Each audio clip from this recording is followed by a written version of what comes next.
أما اللي مو كان جالا أنا كان جرى هندي ترى بيجي دبسة رجع قدّا جت ربي سياتا سيسو أجر تاني يوم ولا ستيلي كجيل توما ستيلي مو ربي وكم تكجيشتي أنا ما ربوفتي تيني درجة كم بشوف قدّا كان نونكو ربي كندي كناتي فدا وصار اللي مو بقى كانت أري هذا نمني رجع ثاني أنا كفر ولدان ده ربي ثاني هكذا وجا يولين مو كهارجة تاتي حزبي برتتني وامرا مو كتبت بتومتي gammachuu guddaa kana caalallee nu gammachiiftuu firallee gammachiiftee haadha abballee gammachiif rabbi ishee haa taasisu.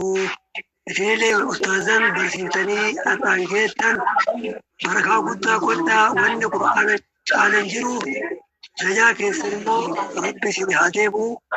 Guddina guddaa rabbi isin haa godhu xaaftanii mucaallaayii dakana gaaftanii asiin ga'uu keessaniif galatooma baa gammaddanii isinii jedha ammallee kana caalaa kan gammachiiftan rabbaa taasisuu isinillee immoo daraja guddaa rabbi isin haa ga'u.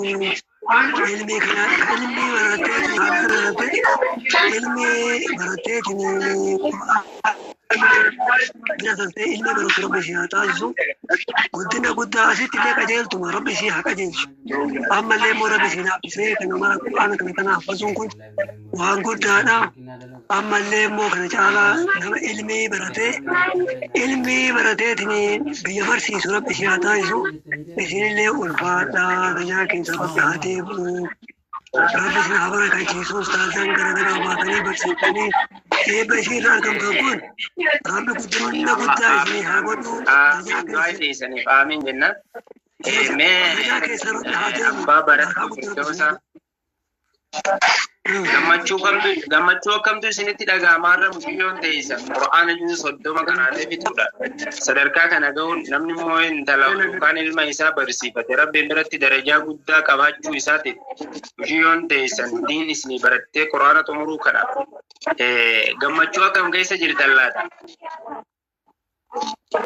Gammachuu wallahi billahi gammachuu hagana jenne kana caalu homa takkaan jiran qura'aana olitti wanni gammachiisu waan nama dhagahamu kan jennu.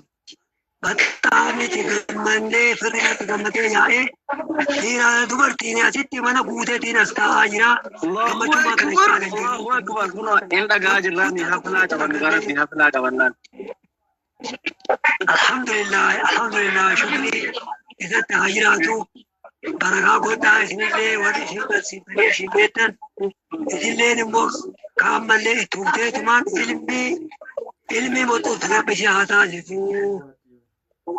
Jenna gammachuu guddaa wanni kana olii imaan jiru jechuu danda'ama. Diinaa kan barateetiin jirre wanni diinaa caalaa nama gammachiisu jiru gammachuu guddaa